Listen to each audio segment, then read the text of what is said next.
I'm Ramon, 35, working as a software engineer in Boston. For years, I've supported my brother Marcus's family financially, covering everything from mortgage payments to private school tuition. I never questioned it until last Christmas, when he uttered those words that changed everything: no place for losers. That single comment forced me to confront the uncomfortable reality of our relationship and make the hardest decision of my life. The aftermath was more explosive than I could have imagined. But sometimes, standing up for yourself means watching others fall.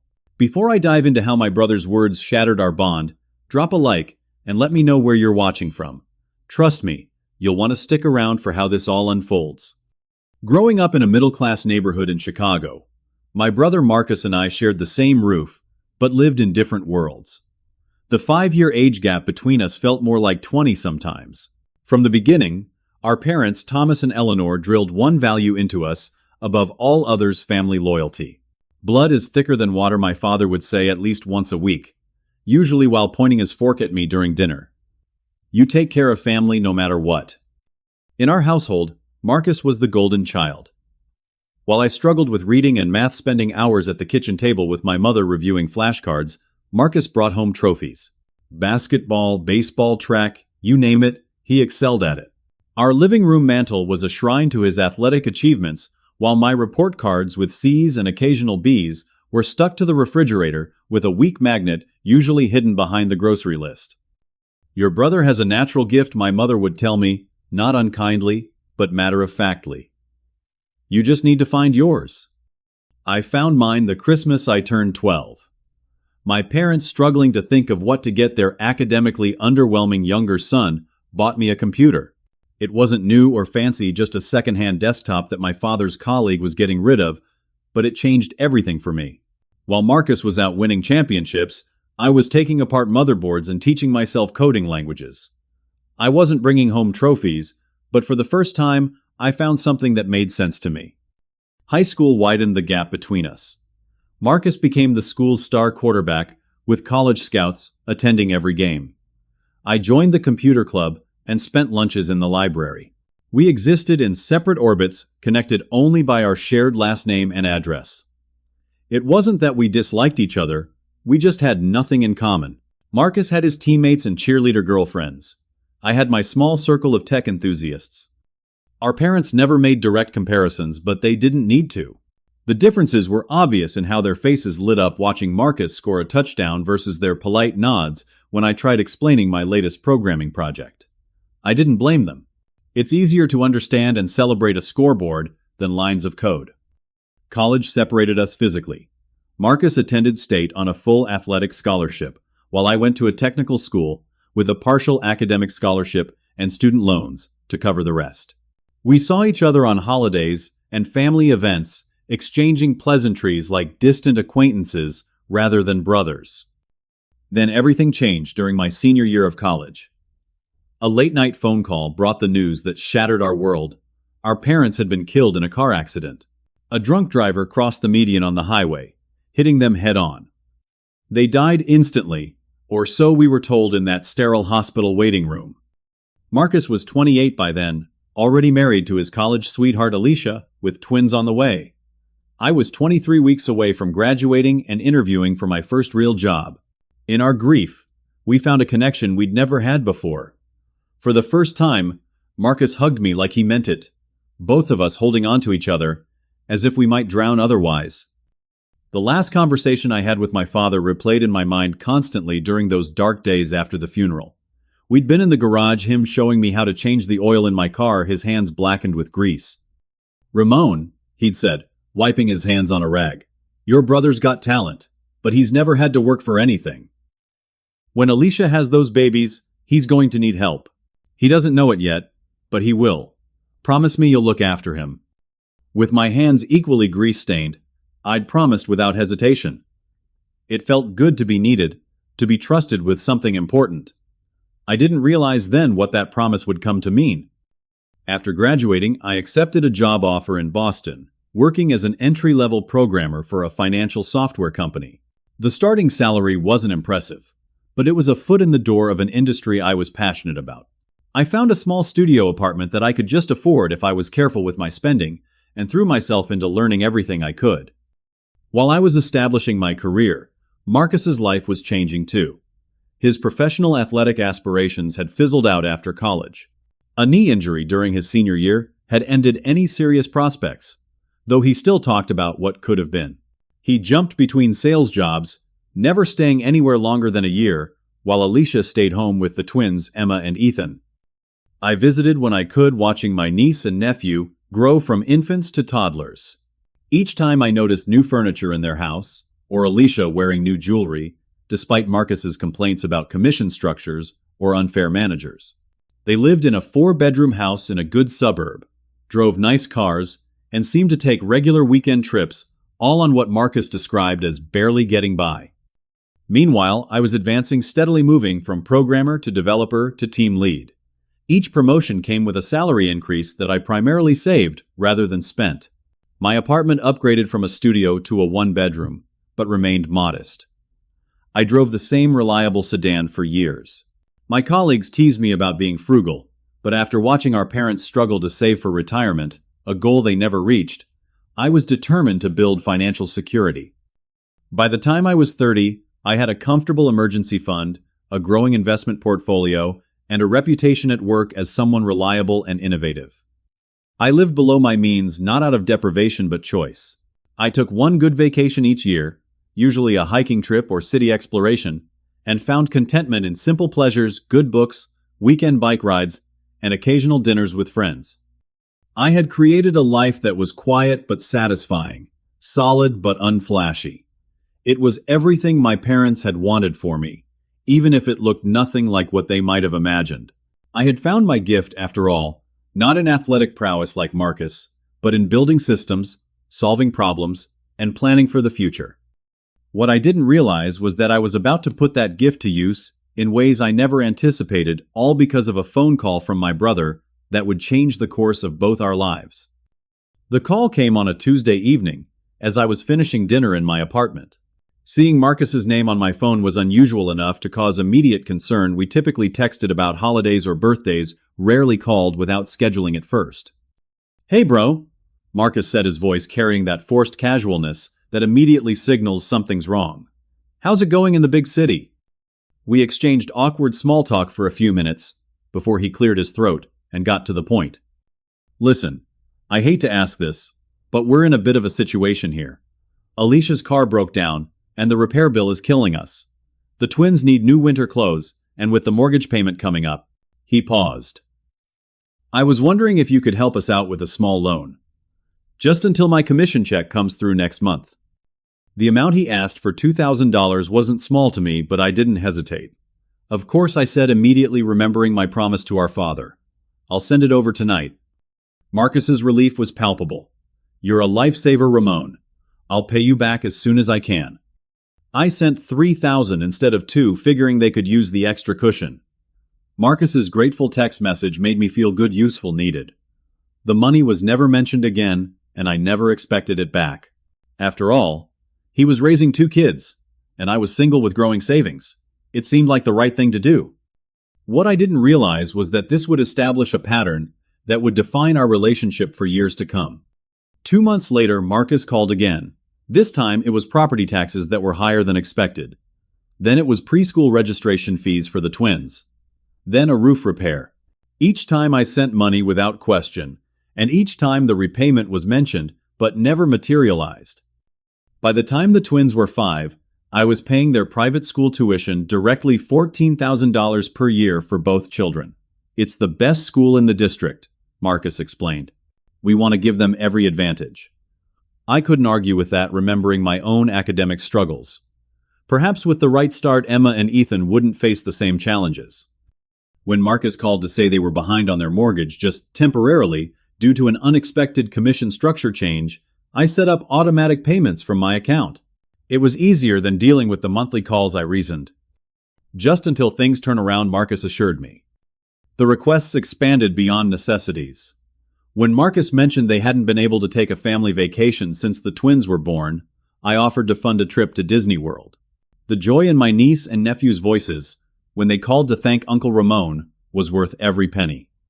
That became another tradition, the annual family vacation, that I would pay for, but rarely join due to work commitments. My support had become so routine that I barely registered the amounts anymore. Between the mortgage help, school tuition vacations, and various emergencies, I was transferring close to $40,000 annually to Marcus and his family, roughly a third of my after-tax income. Yet each time I visited, I noticed new things in their home that didn't align with the financial struggles Marcus described. Alicia wore designer clothes and had a collection of expensive handbags. Marcus drove a new truck with all the upgrades. The twins had the latest gaming systems and smartphones at ages that seemed too young. Their kitchen had been remodeled with high-end appliances, and their backyard featured a professional landscaping job, complete with a built-in fire pit and outdoor kitchen. When I asked Marcus about the new truck during one visit, he shrugged it off. Got a great deal. Dealer was practically giving it away. The explanation didn't add up, but I didn't press. Each time I noticed these inconsistencies, my father's voice echoed in my head. Promise me you'll look after him. Around this time, I met Melissa through a mutual friend. She was a pediatric nurse with a practical outlook on life and a warmth that drew me in immediately. After several months of dating, our relationship became serious, and she began to notice the frequent transfers to Marcus's account. You're supporting your brother's entire family, she asked one evening, her brow furrowed as she looked at my budget spreadsheet. I was showing her my financial situation as we discussed moving in together. They've hit some rough patches, I explained. It's temporary. It doesn't look temporary, she observed, pointing to the recurring transfers dating back years. And from what you've told me about their lifestyle, they don't seem to be struggling. It's complicated, I said defensively. We promised our parents we'd look after each other. He'd do the same for me. Melissa gave me a long look, but didn't push further. Would he, though? She asked quietly before changing the subject. Her question lingered uncomfortably in my mind, but I brushed it aside. Family was family. Besides, I was doing well enough that I could afford to help them and still save for my future. Maybe not as aggressively as before, but enough. As Melissa and I grew closer, she occasionally raised concerns about the arrangement, especially after meeting Marcus and Alicia at a family gathering. They treated you more like an ATM than a brother, she noted on the drive home. Did you notice how the conversation only turned to you when they mentioned the twins needing new sports equipment? I had noticed, but acknowledging it felt like a betrayal. They're just going through a rough time. I repeated the excuse, sounding hollow even to my own ears. For 7 years, Melissa replied skeptically. She was right, of course. The temporary rough patch had extended indefinitely with no end in sight. But changing the status quo seemed impossible. How could I pull support from my only family, especially when that support benefited my niece and nephew? What would our parents think if they knew I'd stopped helping Marcus? So I continued telling myself it was the right thing to do, ignoring the growing resentment I felt each time a new request came in. Ignoring, too, the way Marcus had begun to expect, rather than request the way his gratitude had diminished with each passing year. I was trapped in a system of my own making, unable to see a way out that didn't involve letting down my family and breaking my promise to our father. What I didn't realize was that the breaking point was approaching faster than I imagined, and it would come from a direction I never expected. The promotion to senior software architect came after years of dedicated work and countless late nights. The salary increase was substantial, nearly 40%, taking me into a financial bracket I'd never imagined reaching, especially not by 33. I celebrated quietly with Melissa, who had moved in with me 6 months earlier, with a nice dinner and a good bottle of wine. I didn't mention the promotion to Marcus, not intentionally keeping it secret, but not volunteering the information either.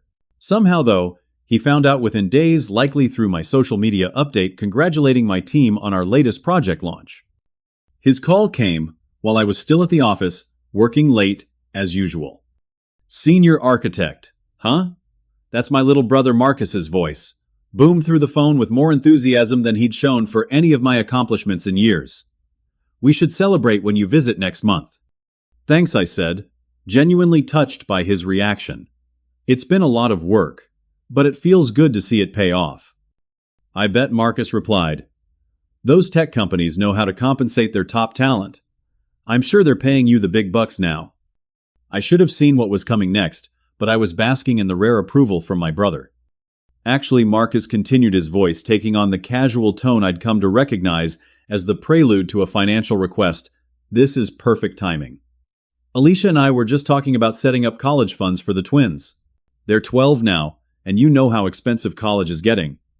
We should probably start planning for that right. The shift from congratulations to financial expectations was so swift it gave me whiplash. Not, could you help with college funds, but we were planning to set up college funds. We clearly including me, as the primary contributor. Right, I said slowly. College planning is definitely important. So, I was thinking, Marcus continued, not noticing or ignoring my hesitation, with your new position, you could finally help us get those funds established. The financial advisor said we should aim for at least $50,000 in each fund to start with. $100,000. Just like that, he was suggesting I contribute $100,000, as if it were the most natural thing in the world. Not a loan, not a gift, but an expectation. For the first time, I didn't immediately agree. That's a significant amount, Marcus. Let me look at my finances and get back to you. There was a pause on the other end of the line. Sure, he finally said, his tone cooling noticeably. I just figured with the big promotion and all, it wouldn't be a problem. The twins are your only niece and nephew after all. The guilt trip was expertly deployed, hitting all the right notes. Family obligation, my supposedly abundant resources, the implication that refusing would mean I didn't care about the twins. It was manipulative but effective. I felt the familiar tug of obligation. When I told Melissa about the conversation that night, her reaction was stronger than I expected. Absolutely not, she said firmly. Ramon, this has gone too far. You've been supporting them for years. Your brother is a grown man with a job. Why aren't he and Alicia funding their own children's education? They're struggling, I began. But Melissa cut me off. Are they really? With the vacations and the new cars and the home renovations? They're not struggling, Ramon. They're spending every dollar they make because they know you'll cover the important stuff. Her words stung because they contained a truth I'd been avoiding. I'd seen the evidence with my own eyes, but had refused to acknowledge what it meant. I promised my father I'd look after him, I said weakly. Looking after someone doesn't mean enabling them, Melissa replied, her voice softening. Your father would want both his sons to be responsible adults. Do you think this arrangement is helping Marcus become that? I didn't have an answer, but the question haunted me. Was I really helping my brother? Or was I preventing him from standing on his own feet?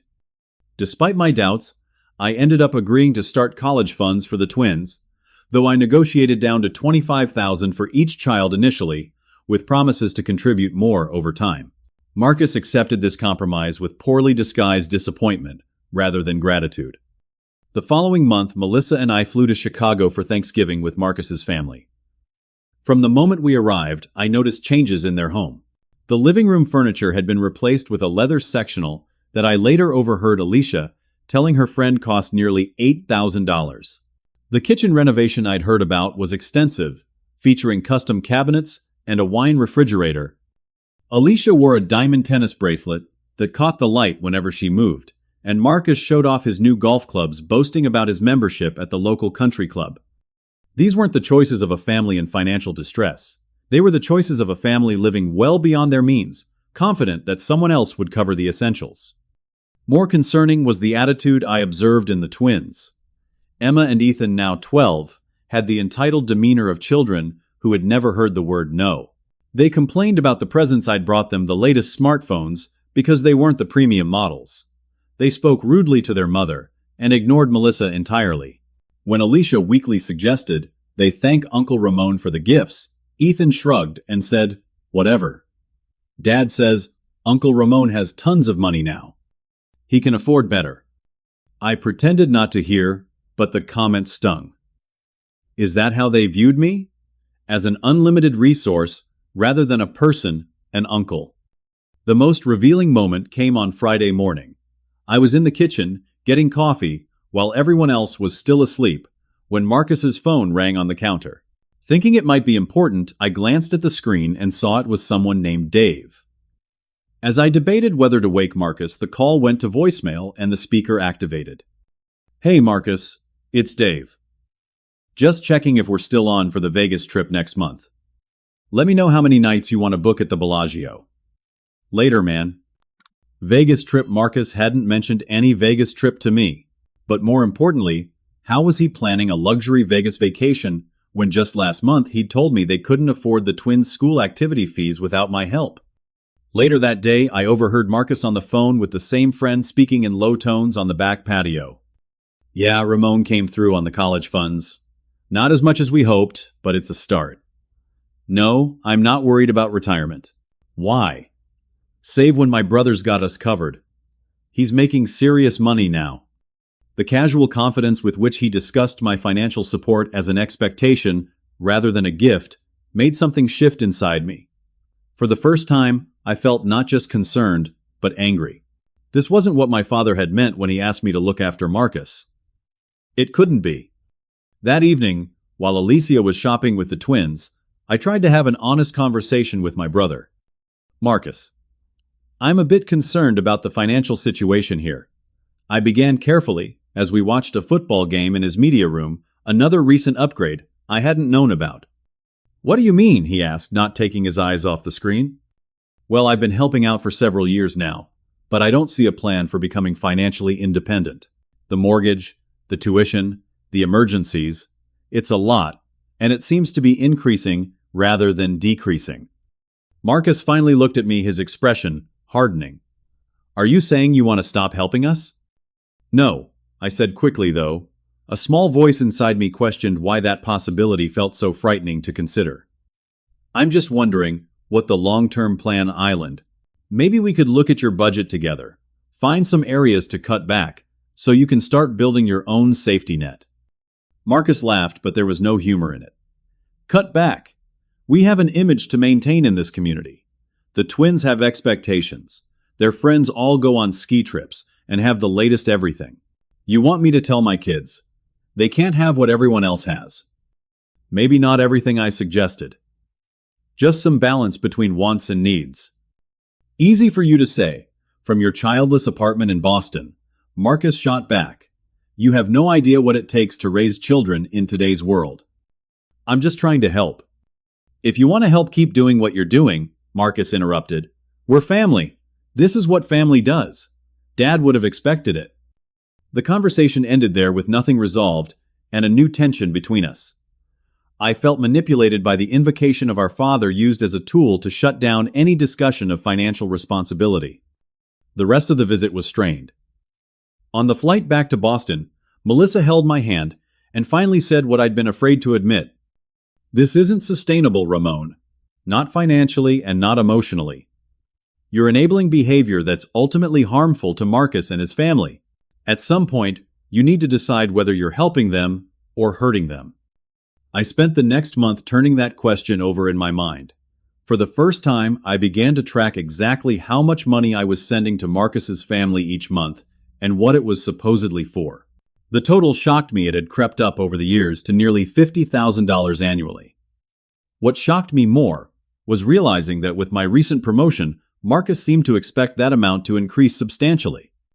I made a decision I would gradually reduce my financial support over the next year, giving Marcus and Alicia time to adjust their spending and take on more responsibility.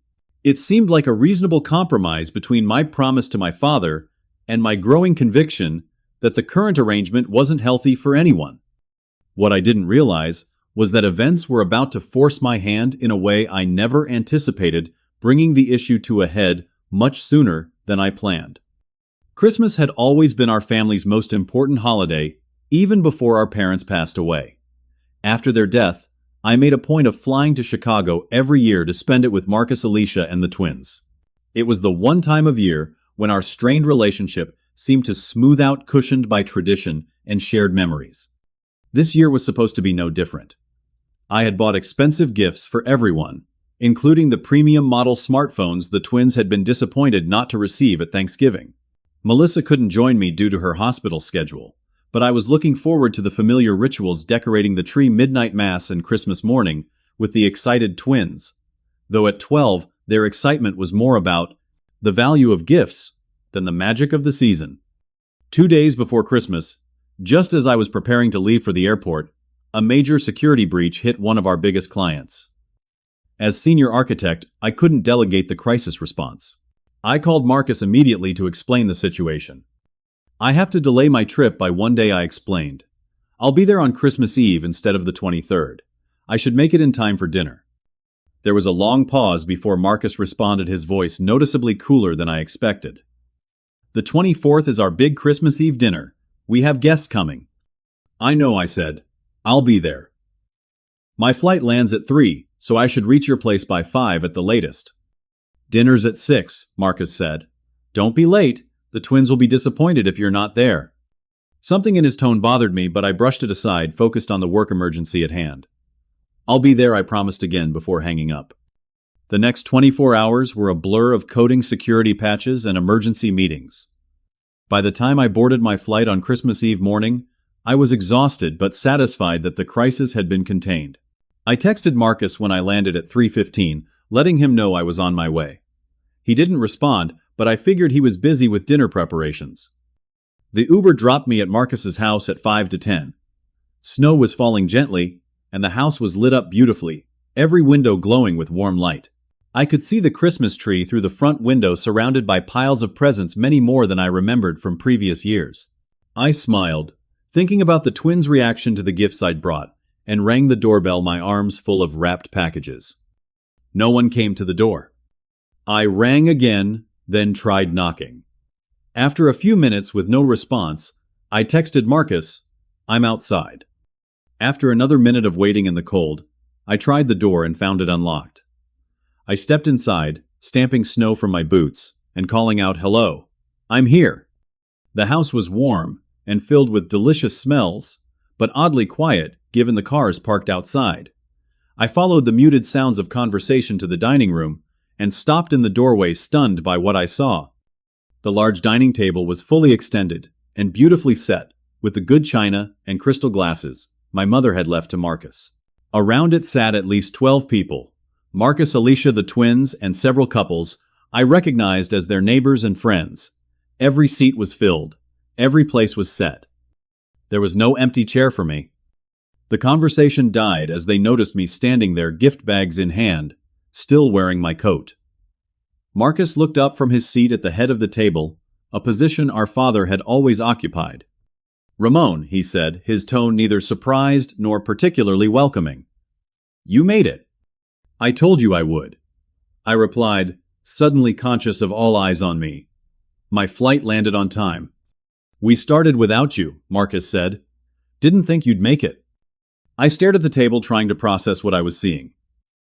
Not only had they started without me, but there was literally no place for me at the table. No chair waiting to be pulled up, no space left for a late arrival. I had been completely excluded from the family Christmas dinner. "Where should I sit?" I asked, hating how small my voice sounded. That's when Marcus said the words that would change everything between us. "This dinner is for people who prioritize family. No place for losers who put work first." The room fell silent. I saw Alicia look down at her plate, her cheeks flushing. The twins exchanged glances, and then snickered behind their hands. The guests looked uncomfortable, but no one spoke up. No place for losers. The words echoed in my head as I stood there, humiliated in front of a room full of strangers and the family I had supported for years. The family I had sacrificed for, saved for, worked overtime for. The family whose mortgage I paid, whose private school I funded, whose vacations I financed. In that moment, something broke inside me. The last thread of the obligation I had felt since my father extracted that promise years ago. This couldn't be what he wanted. This couldn't be what looking after my brother meant. Without a word, I set the gift bags on the sideboard and turned to leave. No one called after me. No one tried to stop me. I walked out into the snowy night, got back in my Uber, and directed the driver to the nearest hotel. As I sat in the sterile hotel room, staring at the generic Christmas decorations in the lobby below, my phone began to buzz with texts. Not from Marcus, but from Alicia. "I'm sorry about tonight. Marcus is just stressed. Please come back tomorrow for presents with the twins. They'll be so disappointed if you're not there. There was no acknowledgement of the humiliation I had experienced. No real apology, just an attempt to smooth things over so the gift exchange wouldn't be affected. I didn't respond to any of the messages. Instead, I booked a flight back to Boston for the following morning. As I fell into a restless sleep, I made a decision that would change all our lives. No more financial support. Not a gradual reduction as I had planned, but a complete stop. The mortgage payments, the tuition, the emergency funds, all of it would end. It was time for Marcus to stand on his own 2 feet, and time for me to stop enabling the entitled behavior that had led to tonight's humiliation. It wouldn't be easy, and it would likely get ugly, but for the first time in years, I felt certain I was doing the right thing for myself, for Marcus, and even for the twins, who were learning all the wrong lessons about money and family. No place for losers, Marcus had said. Well, this loser was done being used as an ATM by people who didn't respect him. It was time to redefine what family meant to all of us. The flight back to Boston on Christmas morning was nearly empty. While families across the country were opening presents and celebrating together, I stared out at the clouds below, feeling oddly hollow, yet somehow lighter. Melissa was shocked to see me when I walked through our apartment door. "Ramon." "What happened?" she asked, rushing to hug me. I told her everything. The dinner scene, Marcus's cruel words, my decision to cut off financial support. She listened without interrupting, her arms around me, her presence more comforting than any words could have been. "I'm proud of you," she said finally. "I know how hard this is, but it's the right thing to do." "Is it?" I asked, doubt creeping in, despite my resolve. "What about the twins? Their education, their future? They're innocent in all this. They're old enough to learn that actions have consequences," Melissa said gently. "Besides, from what you've told me, they could use a lesson in gratitude and humility." She was right, but the knowledge didn't make the next few weeks any easier. I spent New Year's Eve with Melissa and a few close friends making a private resolution that this would be the year I reclaimed my financial and emotional independence from my brother's manipulation. The first test came just 3 days into January. Marcus called while I was at work, his voice cheerful, as if the Christmas incident had never happened. "Hey bro, Happy New Year. Listen, we're planning a ski trip with the twins next month. Nothing fancy, just a long weekend at that resort in Vermont. Can you transfer $5,000 to cover it? Thanks." The casual presumption left me momentarily speechless. No acknowledgement of Christmas Eve, no apology, not even the pretense of an emergency, just an expectation that I would fund their luxury vacation. "No," I said simply. What Marcus clearly hadn't expected resistance. I said, "No, Marcus. I won't be sending money for a ski trip or anything else going forward." There was a pause, then a forced laugh. Very funny. "Seriously, though, we need to book it this week to get the good rates." "I'm not joking," I said, keeping my voice steady. "After what happened at Christmas, I've decided to stop providing financial support. You and Alicia need to live within your own means." The friendly facade dropped instantly. "Are you serious right now? You're going to punish my entire family because you got your feelings hurt at dinner." "This isn't about hurt feelings," I replied, though his dismissive characterization stung. "This is about establishing healthy boundaries. I've been enabling a situation that isn't good for any of us." "Boundaries." Marcus's voice rose. "We're family. There are no boundaries in family. What would Mom and Dad say if they heard you talking like this?"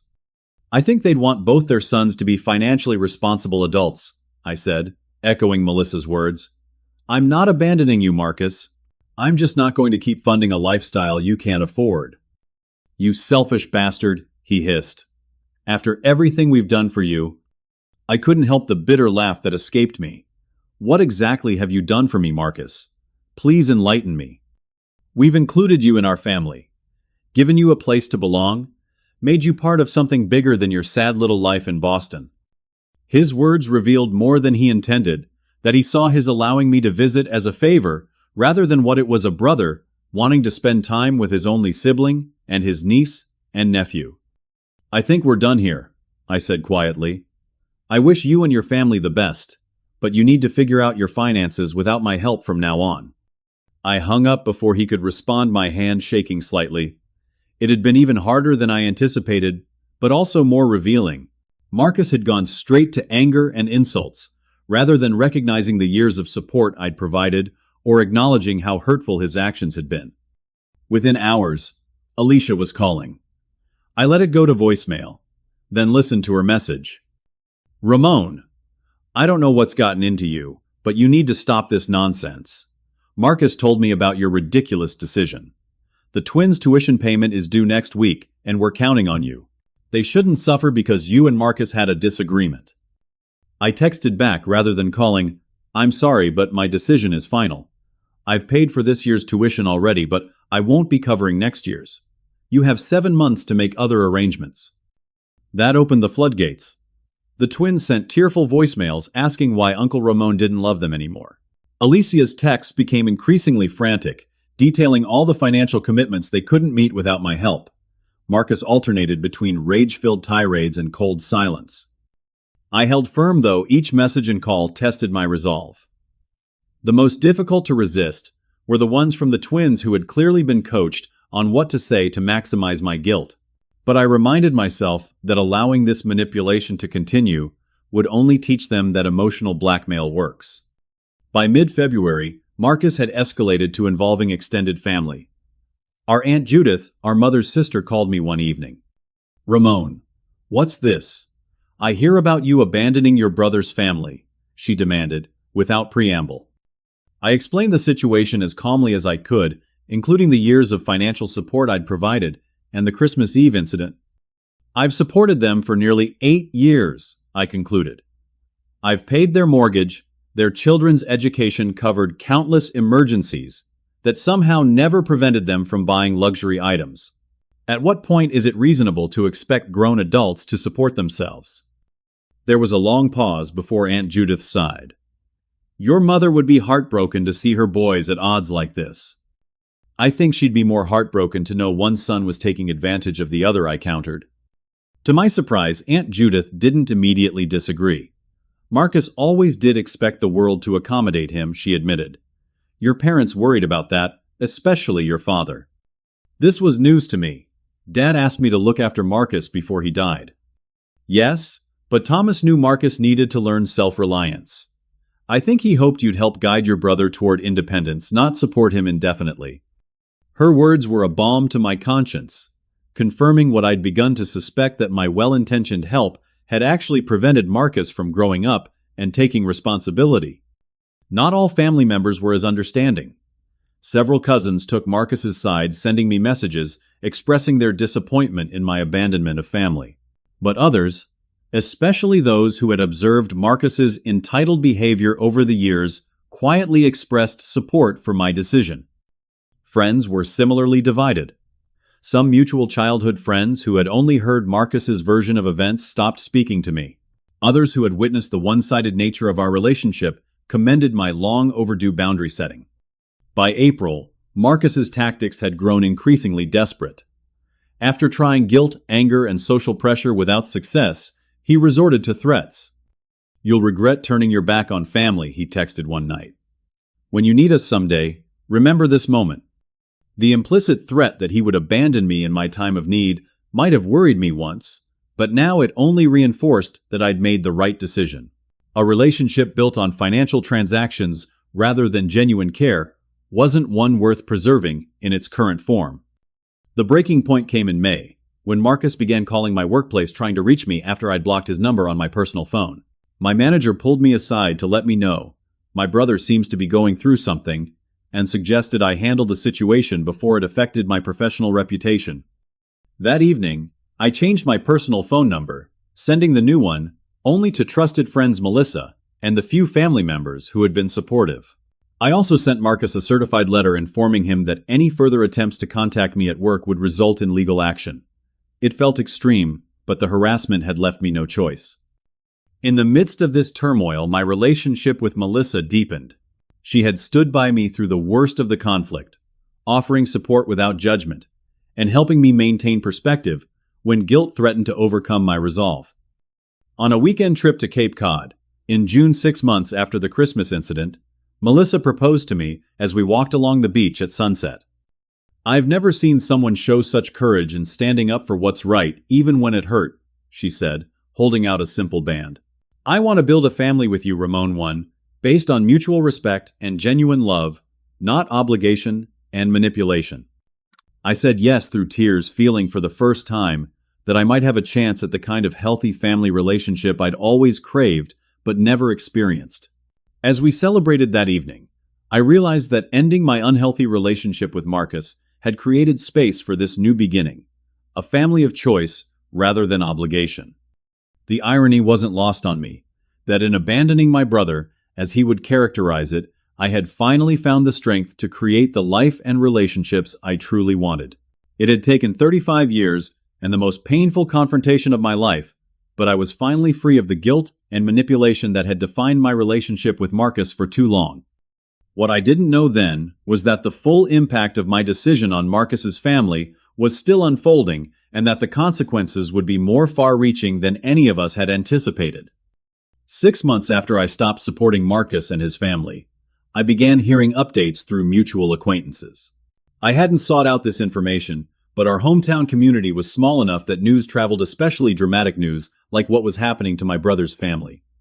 The first revelation came from my cousin David, who called to check on me after running into Marcus at a local grocery store. "He looked rough," David told me, said they're having to sell the house. The bank's foreclosing after they fell behind on payments. The news hit me harder than I expected. Despite everything, I never wanted Marcus and his family to suffer. I had assumed they would downsize, adjust their spending, and find a way to live within their means, not lose their home entirely. "He's blaming you, of course," David continued, "telling everyone who'll listen that you abandoned them without warning. But most people who know you both aren't buying it." A week later, another piece of news reached me through Aunt Judith. The twins had transferred from their exclusive private school to the local public high school. "Emma's taking it especially hard," she reported. Apparently, she had to leave the competitive gymnastics team since they can't afford the fees anymore.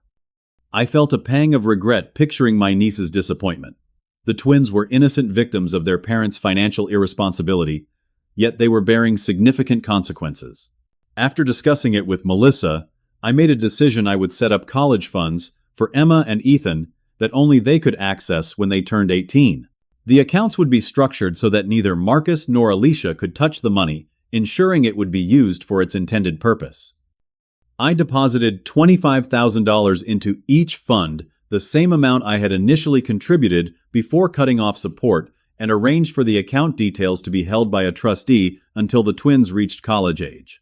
I didn't inform Marcus or Alicia about this arrangement, knowing they would likely try to access the funds immediately, rather than preserving them for the twins' education. Through the grapevine, I learned that Alicia had taken a retail job at the mall, her first regular employment since before the twins were born. Marcus was still working in sales, but had lost his position at the high-end car dealership where he'd been employed for the past 3 years. The official reason was downsizing, but rumors suggested his performance had been slipping for months. I tried not to think about these developments too much, focusing instead on my own life, the upcoming wedding, with Melissa, our plans to buy a house, the promotion I was working toward. But it was impossible to completely separate myself from the family situation I had been so deeply enmeshed in for years. On a rainy Tuesday in November, almost 11 months after the Christmas incident, I returned to my apartment after work to find Marcus sitting in the hallway outside my door. He looked nothing like the confident, well-dressed brother I remembered. His clothes were wrinkled, his face unshaven, his eyes ringed with dark circles. "How did you find my address?" I asked, too surprised to manage a greeting. "Aunt Judith," he said, standing slowly. "I begged her, told her I needed to talk to you face to face." I hesitated, keys in hand, torn between compassion and self-protection. Finally, I unlocked the door. "You can come in for a few minutes. Melissa will be home soon." Marcus followed me inside, his eyes taking in the apartment, the framed engagement photos, the wedding planning books on the coffee table, the evidence of a life moving forward without him in it. "Nice place," he said flatly, remaining standing even after I gestured toward the couch. "What do you want, Marcus?" I asked, cutting to the chase. He ran a hand through his hair, which was longer than he usually kept it. "We lost the house," he said bluntly. "We're living in a two-bedroom apartment now. The twins have to share a room for the first time in their lives." I waited, sensing there was more. "I can't find a decent job. Nobody's hiring in sales right now, at least. Nobody who'll pay what I need. Elisa's working retail, for God's sake. Her hands are rough from stocking shelves." The twins had to quit all their activities: Emma's gymnastics, Ethan's hockey. They hate their new school. They're miserable, Ramon. He looked at me expectantly, and I suddenly understood. This wasn't just an update on their difficulties, it was a pitch. He was here to convince me to resume my financial support. "I'm sorry things are difficult," I said carefully. "But adjusting to a new financial reality takes time. You'll find your footing." Marcus's expression hardened. "That's it. That's all you have to say. Our lives are falling apart and you're giving me platitudes." "What do you want me to say, Marcus? That I'll start paying your bills again? That I'll rescue you from the consequences of years of living beyond your means?" "You could help us get back on our feet," he exclaimed. "Just temporarily. The twins don't deserve this, Ramon. They're innocent in all this." "I agree," I said. "Which is why I've set up college funds for them that they can access when they're 18.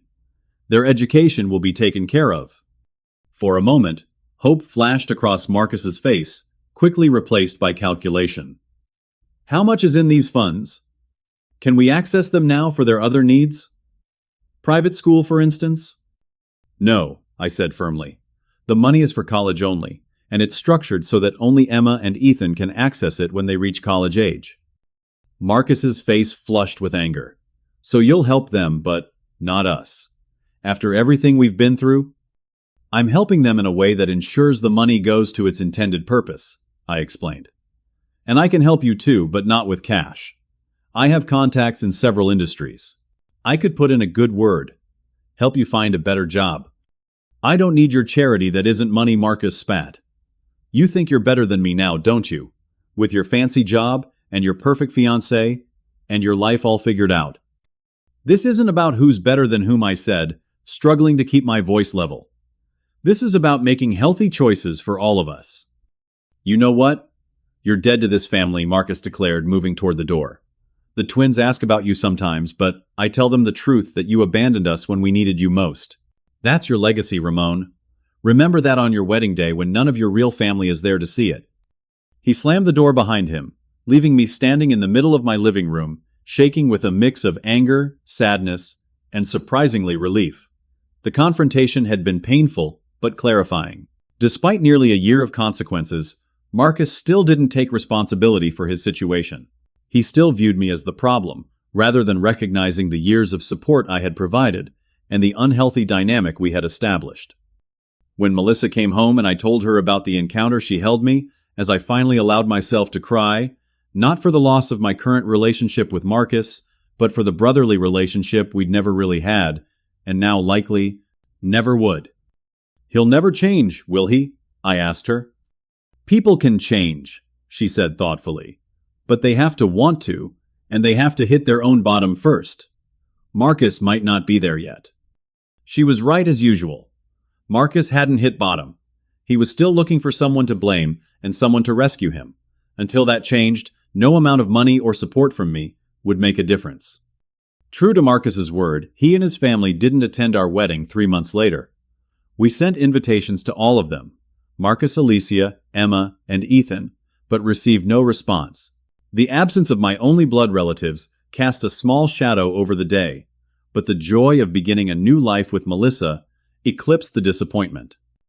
A month after the wedding, I learned through Aunt Judith that Marcus had sold our parents' house, the home we grew up in, which had been left to both of us, but which Marcus had been living in rent-free for years. He hadn't consulted me, or even informed me before the sale. He said he needed the money to pay off debts, Aunt Judith explained apologetically. I only found out because I drove by and saw the sold sign. I was stunned. The house had been our last tangible connection to our parents, full of memories and family history. That Marcus would sell it, without even discussing it with me, showed how completely he had written me out of his life. Through a friend in Chicago, I managed to contact the estate sale company handling the clearing of the house. I arranged to purchase several family heirlooms and photo albums, before they could be sold to strangers. Our mother's china that had been used for Christmas dinner, our father's watch, the quilt our grandmother had made, and all the quiltation, family photographs I could find. When the boxes arrived at our new home, Melissa helped me unpack them, handling each item with the reverence it deserved. As I looked at a photo of Marcus and me as children, arms around each other's shoulders, at a Little League game, a realization struck me with unexpected force. I never really let him grow up, I said to Melissa. By always being there to fix everything, I prevented him from learning how to solve his own problems. You were trying to keep a promise to your father, she reminded me gently. Yes, but maybe I misunderstood what that promise meant, I replied. Maybe looking after someone doesn't always mean making their life easier. Sometimes it means letting them face challenges so they can grow stronger. It was a painful lesson, but one I needed to learn. As Melissa and I prepared for the next chapter of our lives together, I hoped that Marcus was learning his own lessons about self-reliance and responsibility. Bison, 8 and A. More than that, I hope that someday we might find a way back to being brothers again, not through financial transactions, but through genuine care and mutual respect. What I didn't know then was that the first steps toward that reconciliation would come from an unexpected source, and sooner than I could have imagined. 2 years after the Christmas incident that changed everything, I was sorting through mail on a Saturday morning when I noticed an envelope with unfamiliar handwriting. The return address was from Chicago, but not from Marcus's apartment. Opening it, I found a letter written in careful penmanship. Dear Uncle Ramon, you probably won't remember me since it's been so long, but I'm your niece Emma. I'm 14 now. I got your address from Great Aunt Judith because I wanted to write to you personally. First, I want to say I'm sorry for how I behaved when you used to visit us. I was spoiled and didn't appreciate anything you did for our family. I understand things better now. A lot has changed since you stopped helping us financially. At first, it was really hard. I hated moving to a smaller place and changing schools. I was angry at you because Dad said it was all your fault. But over time, I've seen how we're actually doing okay on our own. Dad works 2 jobs now. He's a sales manager during the day and drives for a delivery service on weekends. Mom started a small business selling homemade candles online. It's not making much yet, but she seems happier than when she was just sitting at home. Ethan and I both have part-time jobs now too. I babysit for neighbors, and Ethan mows lawns in the summer and shovels snow in the winter. We're saving for things we want instead of just expecting to get them. Dad still gets upset when your name comes up, but Mom sometimes says that maybe what happened was for the best. She told me once that we were living in a fantasy world before, and now we're in reality. Anyway, I just wanted you to know that I don't blame you anymore. I miss seeing you, and I wondered if maybe someday we could talk again. Your niece Emma. I read the letter 3 times, emotion swelling in my throat. Emma's maturity and insight surprised me. She had grown up in ways that went beyond her age. I showed the letter to Melissa, who was equally moved. Are you going to respond? She asked. Absolutely, I said. But I'm not sure how Marcus would react if he knew we were in contact. After careful consideration, I wrote back to Emma, sending the letter to Aunt Judith's address, as she had suggested in a postscript. I shared stories about her grandparents that she might not have heard, asked about her interests and activities, and told her about my life in Boston, including the news that Melissa and I were expecting our first child. 2 weeks later, Emma called me from Aunt Judith's house. Our conversation was slightly awkward at first, but quickly warmed as she asked questions about her grandparents and told me about her new school and friends. Would it be okay if I came to visit sometime? She asked hesitantly. Maybe during spring break, I could tell Dad I'm staying with Aunt Judith. The idea of secretive visits didn't sit well with me, but I understood her dilemma. Let me talk to Melissa, I said, and maybe you should discuss it with your mom first. She might be more understanding than you expect. To my surprise, Alicia was cautiously supportive when Emma approached her. While she didn't want to go against Marcus's wishes directly, she agreed not to stand in the way of Emma reconnecting with her uncle. 2 months later, Emma spent 3 days with us in Boston during her spring break. Having my niece in our home, seeing her interact with Melissa, and take an interest in our lives healed something in me I hadn't realized was still broken. Emma was thoughtful and observant, asking questions about my work and offering to help Melissa, who was 6 months pregnant, with household tasks. On her last evening with us, I gave Emma a small box containing a silver locket that had belonged to our mother. "Your grandmother would have wanted you to have this," I told her. "She always wanted a daughter." Emma's eyes filled with tears as she opened the locket to find a tiny family photo inside our parents, Marcus and me, as children. "Thank you," she whispered immediately, putting it on. "I'll treasure it."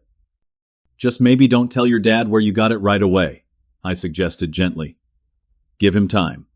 She nodded, understanding the complicated dynamics at play. After Emma returned to Chicago, she kept in touch through regular emails and occasional calls. A few months later, Ethan also reached out, first through his sister and then directly. While more reserved than Emma, he too seemed to have matured through the family's financial challenges.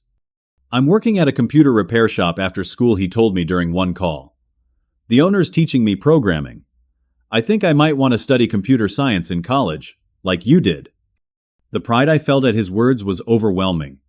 Despite everything, some connection remained, not just of blood, but of shared interests and values. Melissa gave birth to our daughter Eleanor, named after my mother, that fall. I sent birth announcements to Marcus and Alicia, not expecting a response, but wanting to leave the door open. To my astonishment, I received a text message from Marcus a week later. "Congratulations on your daughter. Mom would be proud of the name." It was brief and formal, but it was something, the first direct communication in over 2 years that wasn't angry or accusatory. I responded with a simple thank you and a photo of Eleanor, not wanting to push too hard, but hoping to maintain the fragile connection. Marcus didn't reply, but Emma told me during her next call that he had looked at the baby photo for a long time before putting his phone away without comment. It wasn't forgiveness or reconciliation, but perhaps it was a tiny crack in the wall between us. As I watched my daughter grow and develop over the following months, I found myself reflecting more deeply on my relationship with Marcus and the lessons I'd learned through our painful estrangement. True family support, I realized, wasn't about solving problems for someone else or providing unlimited resources. It was about helping them develop the strength and skills to face life's challenges on their own. By constantly stepping in to fix Marcus's financial situations, I had denied him the opportunity to grow and learn resilience. My intentions had been good, but the outcome had been harmful to both of us. I also came to understand that healthy relationships require boundaries, even, or perhaps especially, family relationships.